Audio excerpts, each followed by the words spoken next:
What's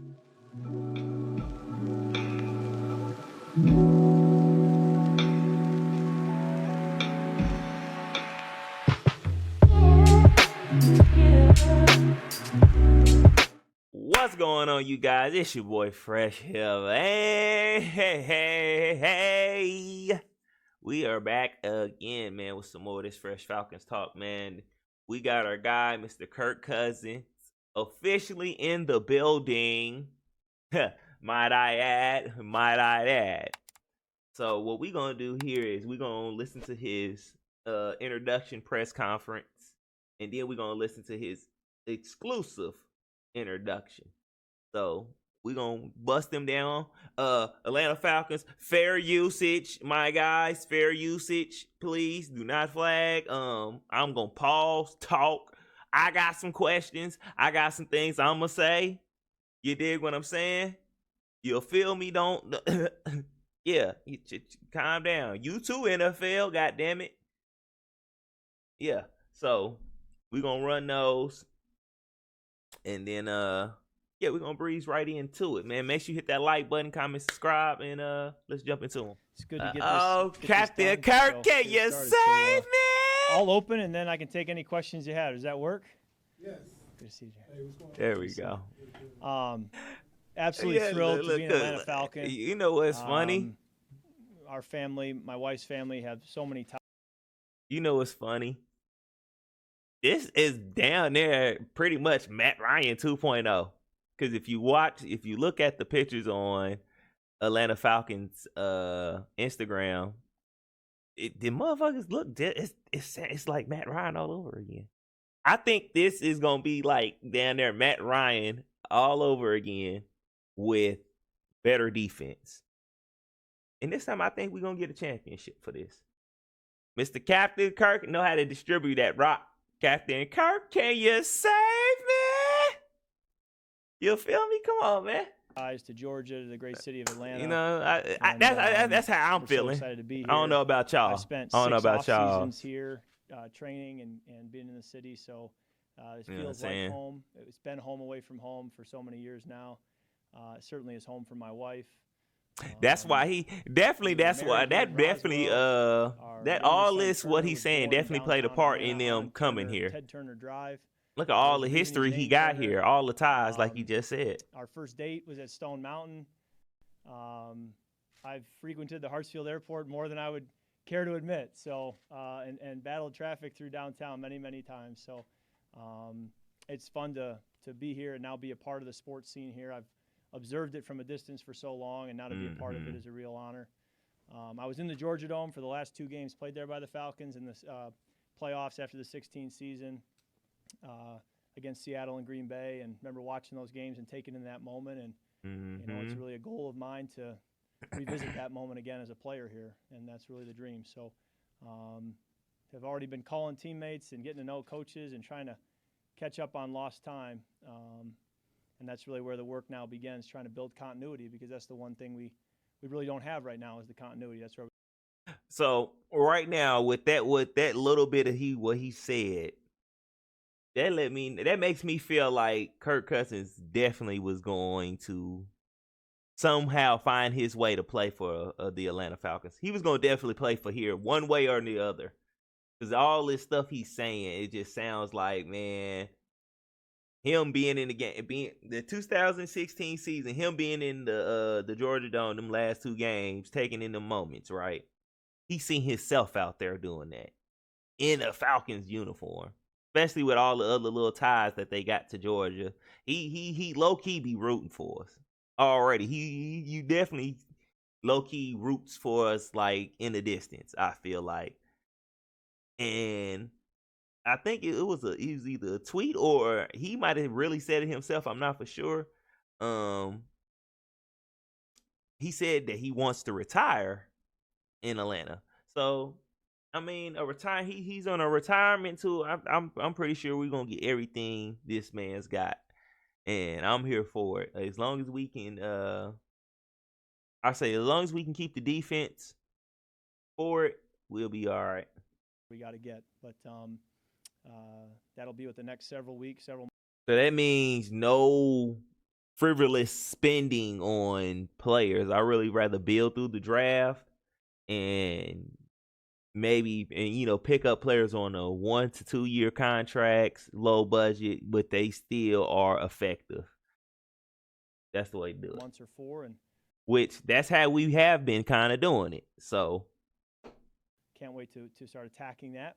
And I really believe, as I looked around at opportunities for me in free agency, that when a coach told me this when I was a young player in the league, a coach I have a lot of respect for, he said, when the owner, general manager, head coach, and quarterback are on the same page, that's when you really have a chance to go win a Super Bowl. And as I looked at the Atlanta Falcons, I believe strongly that the owner, head coach, general manager, and quarterback can all be on the same page, and that's exciting for me. And so that's why I'm thrilled to be here. And with that, I'll open it up for any questions you have. What made you decide here over this? I got a question, Kurt. Captain Kurt, can you save me? Come on, man. Yeah. And yeah, I think everything is aligning too. Let me take this off. Everything is aligning too much for this not to be almost a perfect storm, from the head coach to the quarterback to the GM. It's all just blending to. It's just like all a meshing pot, and everything's just coming together like it's supposed to. No matter how you look at it. Were there any other teams that were maybe either making different pushes or late pushes for you at any point? Yeah, there was a lot of conversations in a short amount of time, right? It goes fast, and so that's the way free agency works. But I think in Minnesota, it was trending over the last couple off seasons to be in somewhat year to year. And as we talked with Atlanta, it felt like this was a place where, if I play at the level I expect to play, that I can retire a Falcon. And that was something that really excited me, and that's certainly the goal. And you got to earn the right to do that, but that was exciting to feel like I could get that opportunity here. How did this deal come together as a legal? Hey, if you do retire a Falcon, I hope you retire with a Super Bowl as a Falcon too. Second period started, and started to come to grips that, hey, I might be on the move here. Yeah, great question. I stayed pretty passive through the process. I've learned through the years that you hire an agent, you let the agent do his job, you let the teams do their homework. And he doing a hell of a fucking job. Hell of a fucking job. Getting this man, getting paid. Captain Kirk, can you save me? You make yourself available, but I was pretty much out of it. I was in Michigan and taking my. I'm just saying, folks. Hey, this man's agent is nasty with the business. Like, hey, we need that check. You know what I'm saying? Hey, he don't get paid. I don't get paid. I need my bread. So I need you to pay him the fattest check ever, because I'm getting a nice piece of that. In my life, so the rehab process has certainly been a first for me, and it's really been up and to the right for the first 4 months. It's been a really positive process. I've enjoyed the rehab. The Viking staff was phenomenal, getting me through the acute stage, and Chad Cook, who's full-time with me as a body coach, has really helped carry that load since the season ended and done a great job. And now I'm excited to jump in with the Falcons and with their training room and their training staff and get going. So, I'm optimistic that I can be full speed at practice before we break for the summer, and that's kind of the goal I've set for myself. But we do have a long runway, and what I've been told going back to when I first injured it was that you don't rush it. You let time, do its thing, and it's going to take time to fully heal that tissue. But as a competitor, you want to get back as fast as you can, and certainly I'm trying to do that. This is one thing I got to say about that the injury. Okay, Aaron Rodgers did the same thing, right? And he down there made a comeback in the same year. I feel like, okay, he injured it. I forget what week he injured it in, but that's a good. He had the surgery fast. So with that being said, I think he'll be ready. Long as he's ready week 1. That's what I'm more so shooting for. Like, I'm not really tripping about you You know what I'm saying? I'm not really tripping about him trying to push him out there. I would like to see him out there in a couple's, a drive or two. See how he moving around. See how he, like his offensive line. Do he trust it? Do he trust what he, got in front of him as in protection? You know what I'm saying? So I like to see that. But other than that, we're going to give it time, baby. But going back to Aaron Rodgers, he down there was almost fist getting ready to play, but you knew the Jets wasn't going nowhere, so that's why he was like, all right, I'm cool. I ain't fist to play. Fuck that. You know what I'm saying? So, listen. In some ways, That's the only way I kind of cope with him having an injury. Bodies, heal a little bit slower these days, like you said, but do you have to be a little bit more cautious and kind of? Do you know if you have milk right now? It doesn't matter. And then another thing, Kirk don't really. I don't think so. He don't get hurt really. And you're diligent and he really don't get hurt. He's never really had a major injury. I think this is his first major injury, if I'm not mistaken. Y'all let me know in the comment section. Having to work through things and his body ain't had to. I understand his body ain't had to deal with that, and it's kind of older, but his body is not beat down and stuff like that. It's kind of the phrase I keep saying since I got hurt, and we'll keep doing that. Hey, Kurt, just to follow up on that, can you put a percentage on where it is strength-wise, and also just give us some indication on what you're able to do now versus, say, a month ago in the progress? Yeah, I don't think I can put a percentage on it. Wouldn't be a helpful enough number for me to give you. But I do think that I can take drops. I can play the quarterback position, if you will, throwing the football. I think the minute I would have to leave the pocket is where you would say, yeah, he's still recovering from an Achilles. But taking drops, making throws, that's really no problem at this point. And what was the situation in terms of passing the physical? Was there any apprehension about that? Yeah, no. One thing about Kirk is he don't, he really don't leave the pocket. But one thing I really like, and I'm going to say this. This is why I say I would like to get a Michael Penix. Because his game, how Michael Penix Jr. plays, being right behind Kirk, I don't care how old bro gonna be by the time he get up to play. He's gonna be that to me mean he gonna be well matured to get his, whatever. We gonna have him. He'll get maybe one contract. I don't think that age stuff don't bother me. That's just me. I look at it in different ways.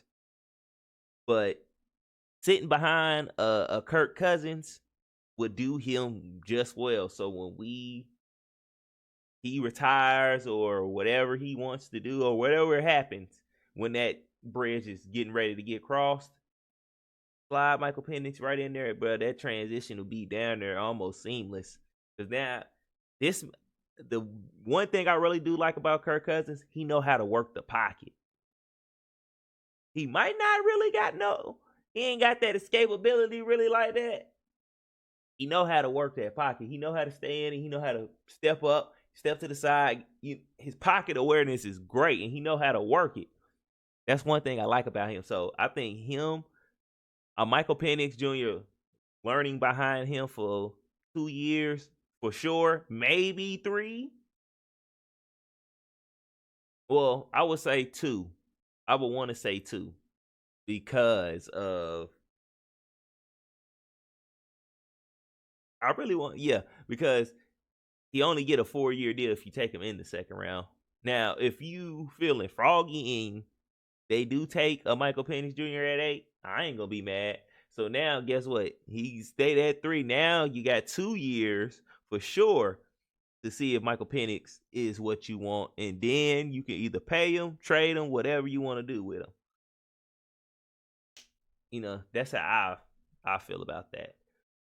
Back to no. I think certainly the physical was outside of the Achilles. Everything else passed as expected, and then obviously the Achilles doesn't pass right now, and then you expect to here in the next few months. Kirk, you talk about the owner, the general manager, the head coach, kind of being on the same page. How did those figures and others earn your trust to sign and seal this deal? Yeah, I think in this league. Nigga, that money. when What you've you been 12 talking years, you about? learn Nigga, about that people, bread. He having got directors around paid. them. This And, nigga got caked up. What you you just talking gotta be about? What realistic it as well. took? And so Raheem, I was around for 2 years. And 100 million was just so impressed with him as a head guaranteed. coach. He would walk Money, down the money, hall money. pretty close to leaving in OTAs. And I was a More rookie and money, didn't know more what was money. normal. But that wasn't normal for me Come before on, that, man. and wasn't What you normal talking after. about? What But kind of for a question DB is coach that? to walk down the hall, and now looking back, when that room was Kyle Shanahan, Matt LaFleur, Mike McDaniel, Sean McVay, he had good reason to be walking down the hall, but I would put him right in that category. And as I look back, I think, he was one of the original people there in the room with those other names. And the fact that I was in that room too, the chance to get back with someone from that room was a real thrill for me. And then I called Drew Brees, and I said, Drew, I can't talk to teams. I can talk to you.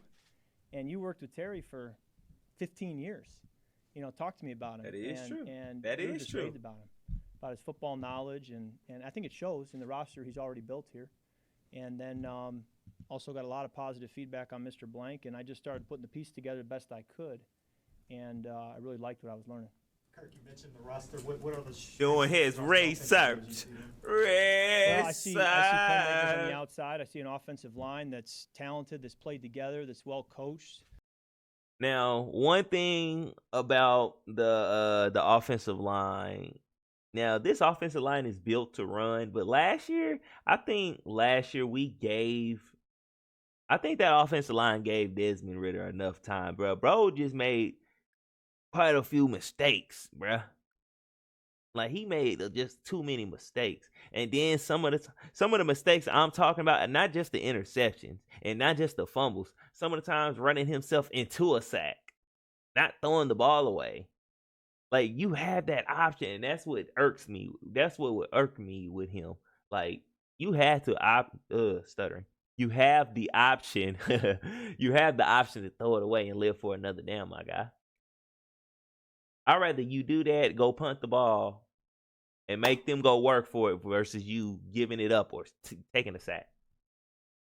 Then you making the punt even harder. At least with where you at, you can probably pin them deeper into the territory. You know what I'm saying? So with that, I don't know, man. I believe that we have the offensive. I think our offensive line can hold up. The only person I'm really kind of worried about is Drew Dahlman. He does not hold up good when that bull rush is on, and when that man is lined up, head up, and he coming. That's when he gets to dribbling the ball back and stuff. We don't need that. So I definitely expect us to, test some other what's the names out, some other centers out in that spot. I see good people. You win with people. And I just see really good people who want to do things the right way. They want to put the work in. They want to be coached. And I'm just thrilled to be able to be a part of this group and to go chase a common goal together. So I do see a lot of ability. Kirk, Bailey Burmaster, Atlanta News First. Nice to meet you. Hi, Bailey. The staff has talked a lot about what they want in a quarterback. Proven starter. They named things after things. Raheem, in depth, talked about wanting a guy that fits Atlanta, the culture of Atlanta. I know you list all of the connections Sure. here, but what would you say to Falcons fans that you fit this culture, because they're looking for that? If you ain't seen the video, the boy be wearing the chains. He be having the grills and all. That boy part of the culture. He part of the culture. All the next thing, all he got to do is put some tattoos on. He really for the culture then. I'm just saying, bro. Come on, man. And then, if you see the Atlanta Falcons Instagram, he got him and his sons in chains. Come on, man. That guy to come in here and play. He a part of that culture. Now, I don't live in Atlanta, though. Father-in-law Just to wants let the y'all Falcons know, to play I the way don't. they know the I live Falcons can somewhere. play. So, and I've otherwhere. sat there in the couch You know what I'm next to saying? him That on a ain't bye gonna week be- as he cheers for the Falcons to play that way. So, I think you have to be process oriented. You have to be hardworking. You got to be humble and hungry. You got to be a great leader. You got to serve your teammates. You got to build relationships. Those are all the things I'm trying to do. It's a formula that has worked for me since my junior year of high school when I first began this football journey, being recruited. So I'm going to be the same guy I've been through that whole process, and I believe that what's gotten me here to this point will serve me well up ahead. And you don't do it alone. And you got to do it with the people around you. And again, that's why when you get here and you look around, you think, boy, there's great people here. And it's not just the football team. I mean, I'm looking at the support staff, calling yesterday, our head athletic trainer. Yeah, I wondered did he talk to Matt Ryan? Why you didn't talk to Matt Ryan? People here. And, he didn't mention it, but I'm pretty sure they should. Well, I don't know. Fairly passive in the process. I wonder Trash ass commercials, man. Come on, man. Y'all better stop doing that, putting these trash ass commercials on my interviews, bro. Don't play that, man. There is no final factor. I think it's multifactorial. I think you got a lot going on. I think it goes quickly. I think the decisions somewhat make themselves. You just, observe what doors are opening and what doors are closing, and that kind of helps inform you to make a decision. What's the timeline? You can give us an idea of when that decision was made. I mean, when did you know you were leaving Minnesota, and when did you know you were going to Atlanta, if those are two different? Yeah, I think my agent called. I was getting out of a bodywork appointment. My agent called and said, basically that I's have been dotted, T's have been crossed. He was ready to put it on social media, and he's just one last check-in with me. And I said, no, I've been passive through this process to this point. I'm going to be passive here. I trust you, Mike. We've worked together for over a decade. If you're ready, I'm Mike ready. been getting you that bread. That's why he's so passive. Like, nigga, you been getting that suddenly had 200 check. Messages. So I ain't, what? We hit You the think road I'm a, shortly hey, thereafter, Mike, road trip from Michigan down you here. know what I need. I need that. That was a time for me to make a lot of phone calls, both saying goodbye and then also introducing myself to a lot of people here in Atlanta. So that morning, in your mind, it could have gone. When you woke up that morning, could have been either outcome for you. I think so, and I think that's what the league is. I mean, I've learned NFL stands for not for long, and you don't really take anything for granted. You get to work every day, and you're always aware that nothing's promised, nothing's guaranteed, and so I don't, tend to get too far ahead. See, what he's been doing, what his agent's been doing is just chasing guaranteed money. He ain't been looking for the fancy contracts. He just been going for that guaranteed bread. Like, ooh, that's a fat piece of guaranteed bread. Let me get that. Ooh, that's another fat guaranteed piece of bread. Let me get that. Come on, man. He just been doing it the smart way. Yeah, winning is what it's all about. That really informs so many decisions. And shit, he's just been playing like shit. He's just been getting. His answer is, I just want to win. And I said, well, we're on the same page. So, one thing about that Darnell Mooney, I was watching Darnell Mooney's highlights, and then right before I recorded this video, I watched the little Atlanta Falcons highlights of Kirk Cousins. Darnell Mooney reminds me, I see why he recruited him. If you remember when he was in Washington, he played with another guy that wore number 11. And you guess who that guy is? Yes, sir, Mr. D-Jack. Yeah, man. Deshaun Jackson. So, and he made magic with Deshaun Jackson, bruh. I'm talking about 50, 40-yard bombs, 80-yard bomb, shit like that, bruh. Well, he's not throwing it 80 yards, but you know what I mean. But, yeah, so Darnell Mooney is definitely going to be used like a Deshaun Jackson in this offense probably. That's how I see him. Or that's how I feel like that connection is going to happen. I had to say that. That's really where the focus lies. And, you got to go prove it in the fall, but you certainly believe that there's the pieces here that you can do that. Does it bug you that you haven't had that playoff success? Is that kind of hanging over your head that damn, won't be complete? That's an asshole question. That's a tough question, but that's an asshole question. I certainly though. think that quarterbacks will always be evaluated based on not just September to December, but January and February, and that's where you want to get to because of September to December, and then once you get there, you want to have meaningful wins and play meaningful games in January and February, and that's where I want to go, and I believe we can go. Did they come to you with the idea of Mooney, or did you go to them? You were recruiting. Yeah. You kind of said, hey, listen, no, they. They're the receivers I'd like to play with. Right. No. Again, pretty passive. Let them do their job. You trust them to do their job. But they said, hey, we're close, and I said, well, let me call him. This guy's a real deal. I saw him twice a year in Minnesota in the division, and thrilled that we have him. In terms of this locker room, right, at least right now, you have He's trying not to snitch on themselves, like, but hey, nah, they did their job. Yeah, you know what I'm saying? Yeah, and even at Michigan State, I was in a crowded quarterback room with Brian Hoyer, who's played 15-plus years in the league, and Nick Foles, who's been a Super Bowl MVP. We were all in the same quarterback room, and Washington, there was competition. And, I think it's just you want to have the quarterback room be a working force together, regardless of the who's in there. He said and Nick so that'll Foles. never change, and no matter who's in that room, I want to be available, be a resource. So Nick Foles must have transferred to Arizona then. Iron, be sharpening each other, and I think that's what really makes me better as a player is when the quarterback. And I forgot who the other person he said, but only one of them got Super Bowl. Oh, it's the same way you lead any other room. You build relationships, you make yourself available, you ask questions, be a question asker. And how you gonna be a question asker if you pass, Kirk? Make your mind up.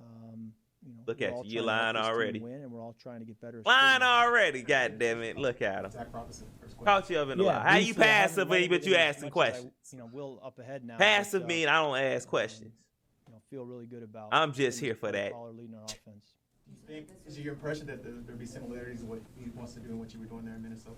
I believe there will be. I think time will tell. I think every coordinator puts their spin on things, and so what was similar starts to evolve and change, but I'll be able to be here as we do that. And so, I'm excited to just get to work. And that is one thing I really applaud Terry Fontenot and them for doing, man. Hurry up and getting this deal done so he can get himself in the building so he can already get to, get him and Zach Robinson comfortable with each other and talking and hey, some real brotherly love, some kumbaya stuff right there. Like, yes, hand clap for y'all for getting the job done quick, fast, in a hurry. Get him in the process of learning whatever offense we gonna be running. Start, trying to get this playbook digested, but I'd like to think a lot of the language and a lot of the stuff that can be hard early on will be something that I can plug and play a little faster. Said during this time the Achilles surgery was the first that you've ever had. So what have you kind of learned about yourself during this recovery?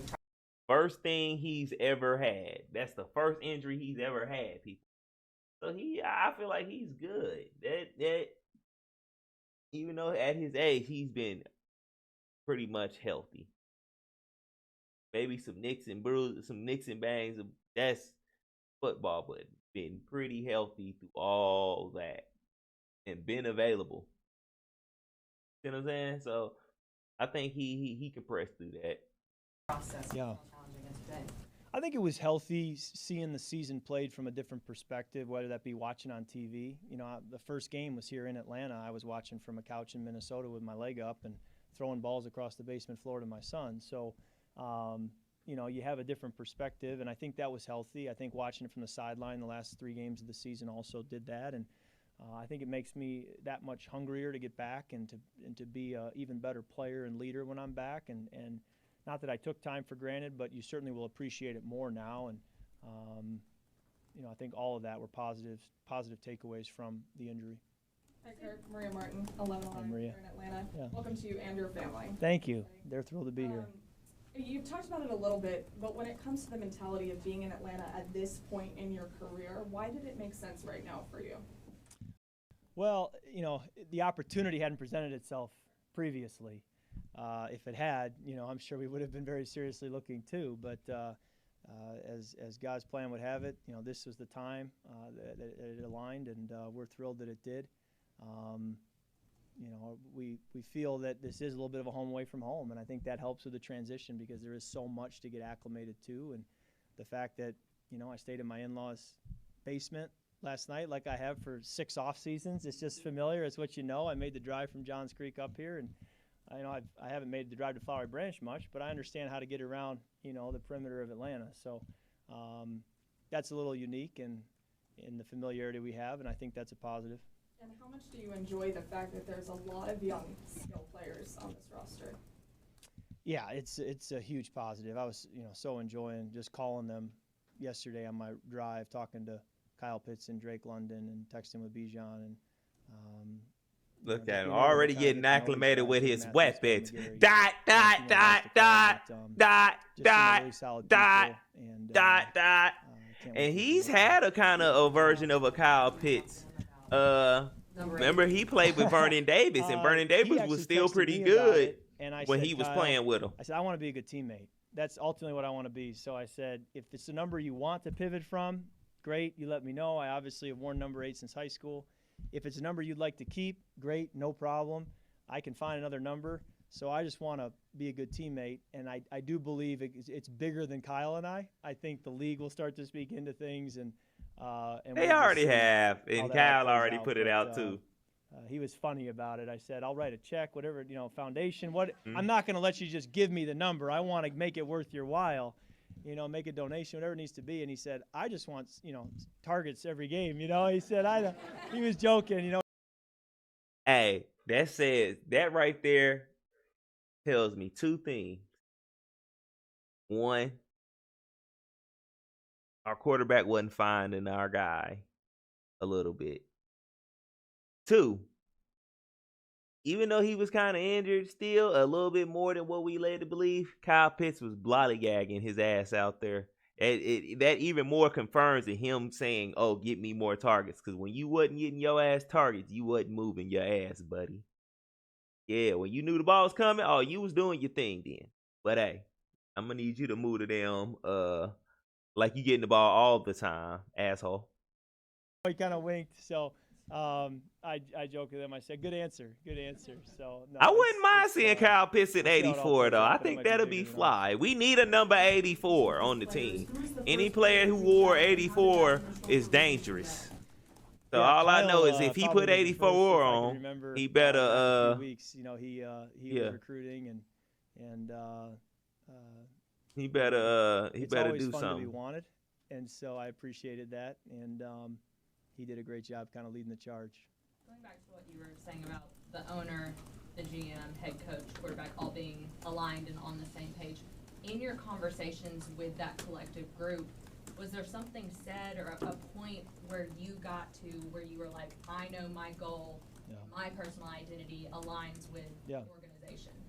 Yeah, great question. I think when you see Mr. Blank's commitment to winning and what he's done over the years to make the Falcons a first-class organization, when you see the players that Terry's drafted, when you see his experience with the Saints and what they built over many years and the success he's been around, and then I knew Raheem, and when I see what he's done and what he's been around and the people he's led and the people who have worked with these people, speaking so highly of them, I mean, the evidence was just mounting to show that this is some serious alignment here.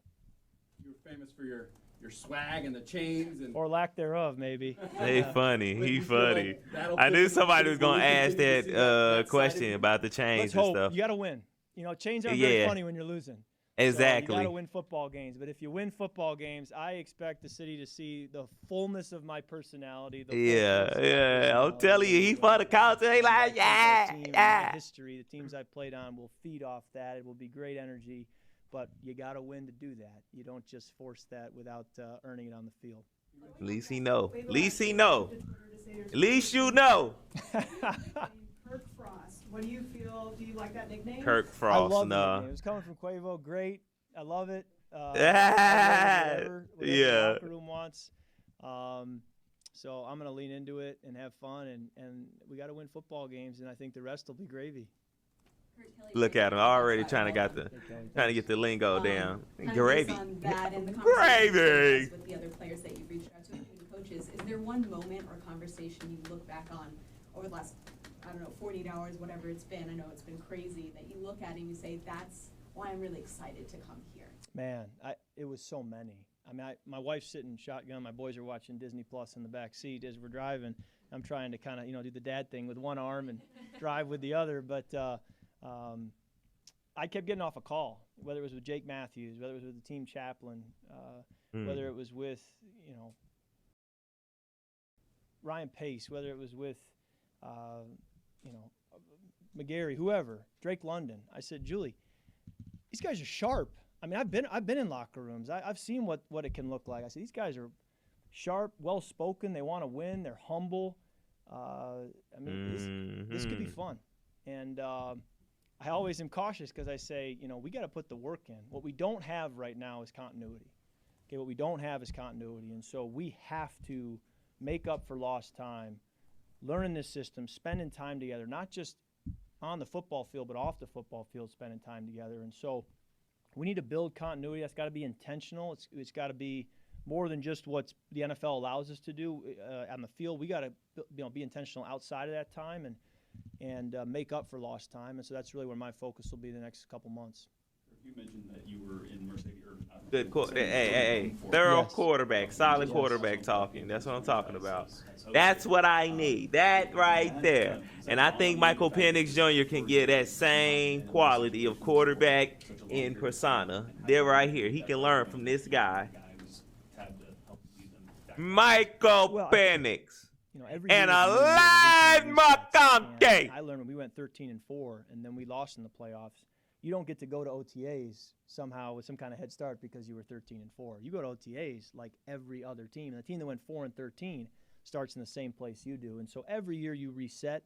And for some teams that's a positive. For some teams that can be a challenge. But I look forward to the group we have resetting here in a couple weeks, getting together and getting to work and just building it one day at a time.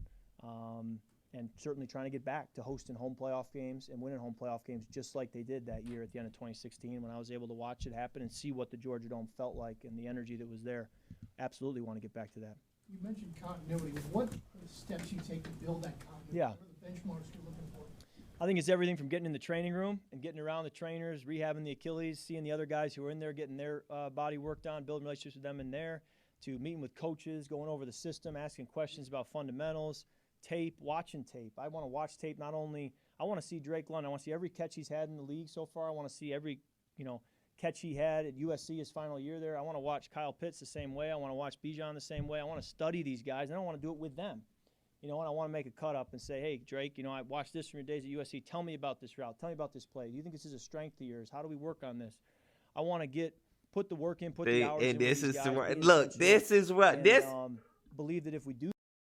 This right here, man, I have to say this. This is right here. This type of guy is what was missed in Desmond Ridder. This is what Desmond Ridder needed to learn from. This type of guy. You see how he's talking, how he is talking about getting with his team, how he's talking about studying his teammates to figure out their strengths and then getting with them, figuring out things with them.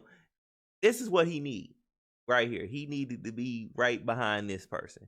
Mariota really fucked Desmond Ridder in a bad, he put his career to a rocky start. I really feel like that, but that's neither here nor there. Hey, it's up to Des to save his career if he want to ever play again.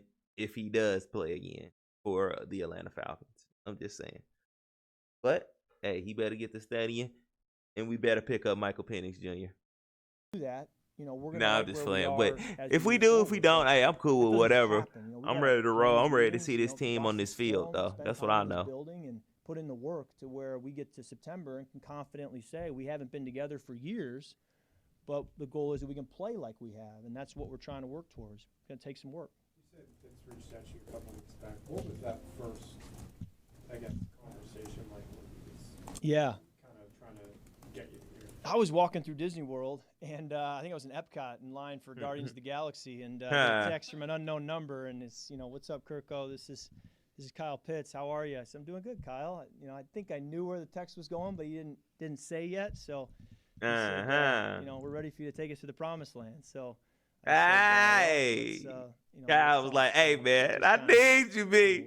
Because they on my ass out here, nigga. I ain't producing. I need a nigga that can get me the rock. I don't remember. I could pull it up if I had it. But most people do, actually. Yeah, most people who text me, it's Kirko or, anything but Kirk, usually.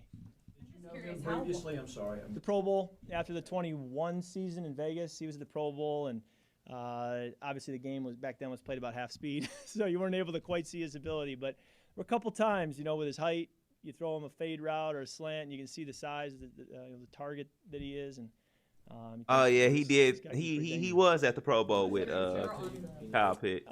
Early, I'm not sure about that early, but in the last couple days, I've heard from a lot of guys. Yeah. You talk about this drive that you made. Yeah. Or over the past couple of days. How long was that drive, and how much of that drive was on the phone with people? Yeah, my wife would tell you the whole time. You know, I have my phone in my ear on speaker most of the time. I don't know what it was hours-wise. We ended up taking our time. We stayed overnight in Indianapolis. We stopped at the Noah's Ark encounter in Kentucky, and then we continued on to visit an old teammate in Knoxville. So we kind of broke it up. Like I said, the boys had a lot of Disney Plus going on in the back, but a great time to make calls and get acquainted with people. And hey, that sounds cool as shit. A good, nice family trip. Y'all take a trip somewhere, stop along some places, and yeah, that's cool. Yeah, no, it means a lot, and it's a privilege to be the quarterback for the Atlanta Falcons. This is a privilege. You know, my father-in-law, I mean, I've watched him, you know, borderline out loud praying, watching games. You know, not just the Falcons, but the Braves and the Hawks. I mean, he loves this. And I sit there in the off seasons in February on the couch. They let me know he was bound to be a Falcon. Now, now his father-in-law has a son that plays with people like that cheering for you know what I'm saying? What you want to do is a son-in-law that plays for the Falcons. That probably makes his father-in-law very proud and very happy. And so that's where and he get to come to a game maybe and a Super Bowl. Can't wait to do that. Come on, baby. When you can deliver, you know, it's special. And you know, I have a vision of where we can go, but you don't get there tomorrow. You just tomorrow I got to get in and start rehabbing my Achilles and just take that next step every day. But certainly, you know, as I'm driving up here, taking stock of things, I'm feel very privileged and fortunate, and that I have a responsibility, you know, now that comes with that, and so can't wait to be able to do this for a city that, you know, I've been able to be sort of accepted by over the last several years, just because we do life here so much in the off seasons, and now to officially be a part of it, I'm thrilled. All right, thank you. All right, thanks, guys. We'll see more of you up ahead. Hey, and that is it. I'll do a part 2 and have the other video in that one. So make sure you hit that like button. Woke up this morning, can't remember nothing. Two bitches just flowing from London. Nothing I remember, they calling me daddy. The match was covered in money.